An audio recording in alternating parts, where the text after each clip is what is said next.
this is the Wine Time Collective's guide to the perfect sourdough, because as if you didn't know already, wine and sourdough are brilliant bedfellows. After years of trial and error, I've got this down to a fine art, and I'm going to show you how. So step one, I'm assuming you've already got a sourdough starter. What I'm going to do now is discard roughly half of it. Step two, get your scales, add 150 grams of strong white bread flour, and then add the same amount of that in warm water. Step three, give it a good stir and leave it for 4 hours. Step four, making something called the poolish. Add 100 milliliters of warm water, warm, not hot. Add 200 grams of the starter we made earlier. Then we stir. Make sure you mix it up really well. Back onto the scales and 100 grams of white bread flour. Stir it well. It gets messy, gets sticky, don't worry, that's bread making. And then the shower cap, get these from your hotel bedroom, put it on there, leave it now for 2 hours. Step five, so after 2 or 3 hours, your poolish should look something like this, double in size.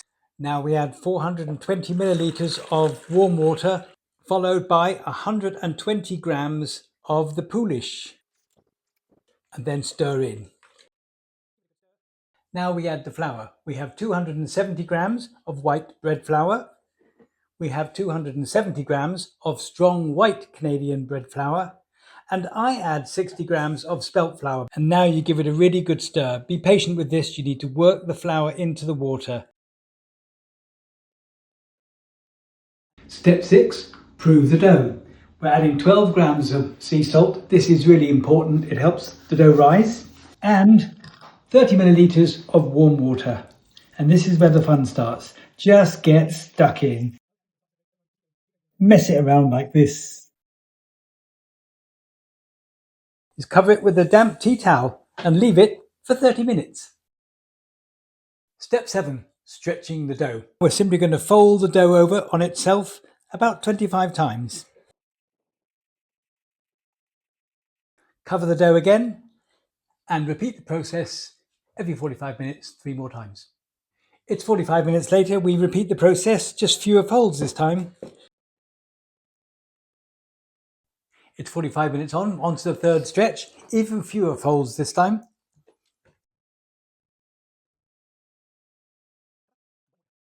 And we're on to the final stretch. Cover and leave on the countertop overnight. Good morning! Step 8, the final prove, and your dough should look something like this. And now we're going to punch it down. You need a small proving basket, or what we call a banneton, and you just take your dough and drop it in like this. Now I'm just going to pop this into the bag, tie it up and put it in the fridge for 3 hours. Step 9, the bake. So take your dough out of the fridge, and now a little sprinkle of rice flour, stop it sticking to the base. I've preheated this casserole dish to 240 degrees.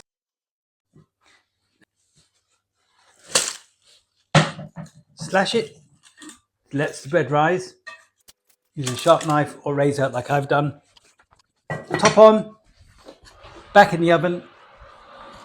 Leave it for 10 minutes at 240 degrees and then drop it down to 220 for a further 30 minutes. Moment of truth time. Ta-da! Right, now leave it to cool on a wire rack for at least 1 hour and do not be tempted to cut into it before that 1 hour has elapsed.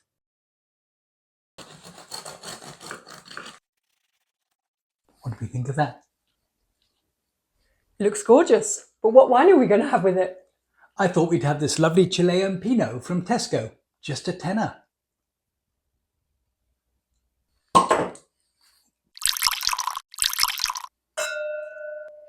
I think you're right, they're going to be excellent bedfellows. I think so too.